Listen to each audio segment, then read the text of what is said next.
Okay, let's talk about banking, which is we often think of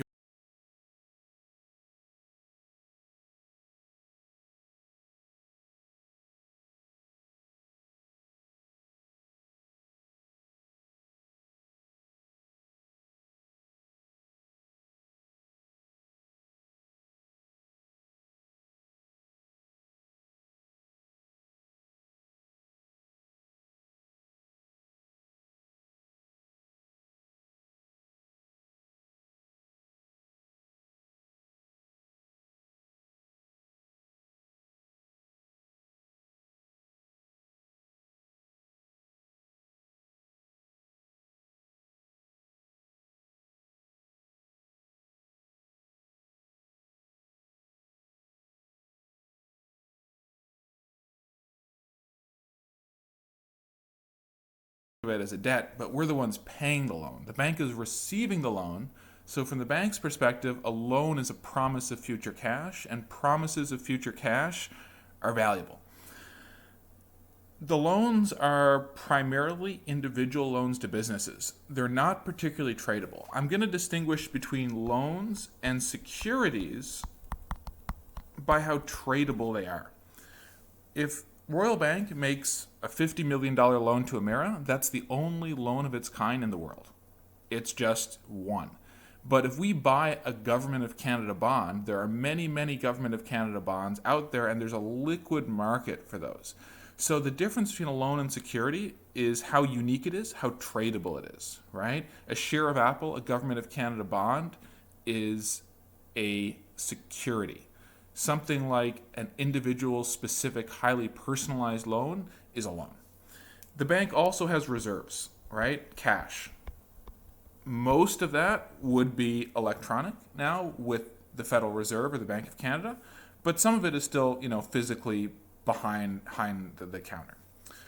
So the bank has all those assets, but it has liabilities, and first and foremost, deposits.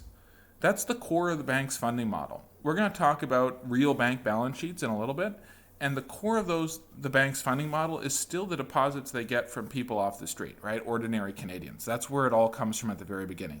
Banks are taking your money through deposits, and then they're going to put it to work in an attempt to make profit, and we hope that that attempt to make profit is socially useful. They're also going to have debt. Banks can borrow money too, and banks borrow money from other banks. They borrow money in a variety of different ways. So let's start putting some numbers here. Let's give this bank 1,000 units of loans, 900 units of securities, and 100 units of reserves. So this bank here is going to hold 5% of its total assets as reserves. That's a pretty aggressive ratio for cash, though in the recent financial crisis that's currently ongoing, it's actually probably a little bit aggressive, right?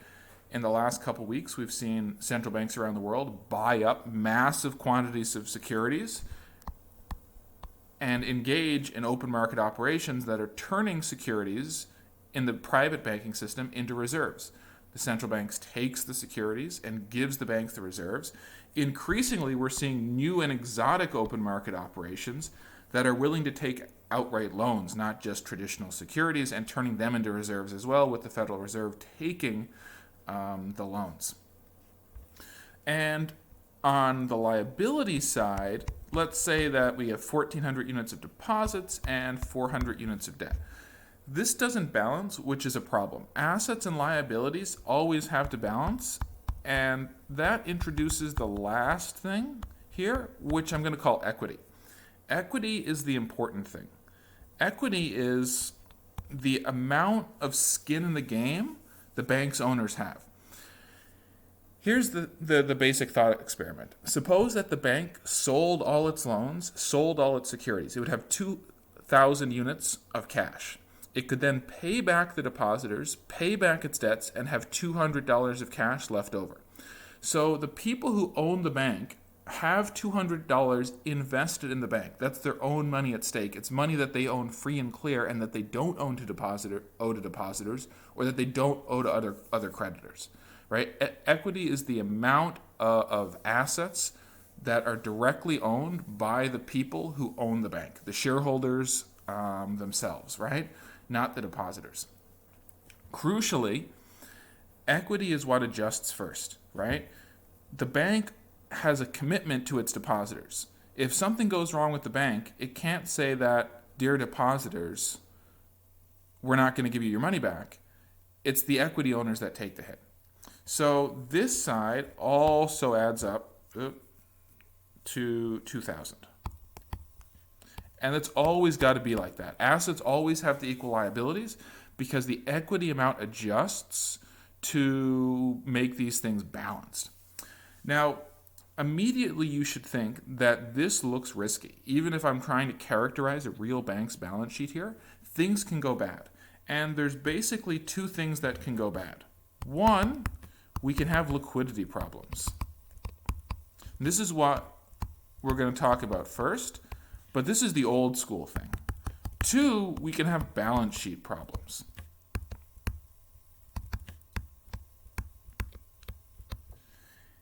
In the case of one, the key thing is the traditional idea that deposits and reserves are not evenly balanced. Here, the bank is holding 100 units of reserves, but owes the depositors 1,400 units. If even half the depositors come back on any one day seeking their money, the bank is not going to be able to meet their demand for cash without a lot of fancy footwork, right? As those depositors coming in looking for cash and this reserves amount starts depleting to pay off the depositors, the bank is going to run out of cash, and the bank is going to have to quickly convert securities into reserves to meet that demand for cash. However, securities are pretty tradable, right? If the bank wants to liquidate Government of Canada debt or US Treasury bonds to get cash, it can do that no problem. That's a really easy thing for the bank to do. Turning the loans into cash becomes a much more difficult thing, right? Because there's no well-established market for these things.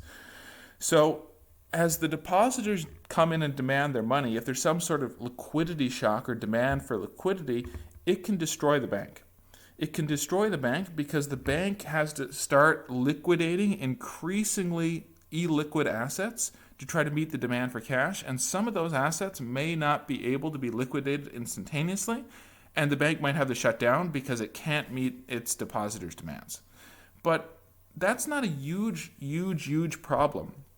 Even if the bank can't meet its depositors' demands, if the assets are good, if these 2,000 units are really worth 2,000 units, it's only a matter of time before the loans and the securities get converted to cash and pay off the depositors, and everything will be fine. The idea is that we just have to make the depositors wait, and so you often saw historically things like bank holidays, right? The United States used to pass laws saying that actually all banks are going to be closed for three weeks because to try to give them time to raise cash that they don't have right now. In a modern world, we don't think of large demands for cash being pulled out of the banking system. Most of us hold very little physical cash. We make electronic transfers. We know deposit insurance exists. And so we really don't worry too much about liquidity problems. The modern problem that we do worry about here quite a bit is going to be balance sheet problems. Balance sheet problems are the modern problem. And the problem here is that some of these loans and securities that the bank is making are not super safe, right? Suppose we look at these loans. These loans are not safe. Some of these securities might not be safe either, right? If I make a loan to a company and something goes wrong, they might not pay me back.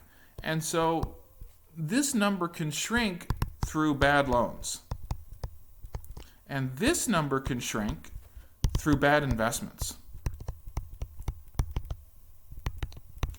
And that's going to be the bigger problem that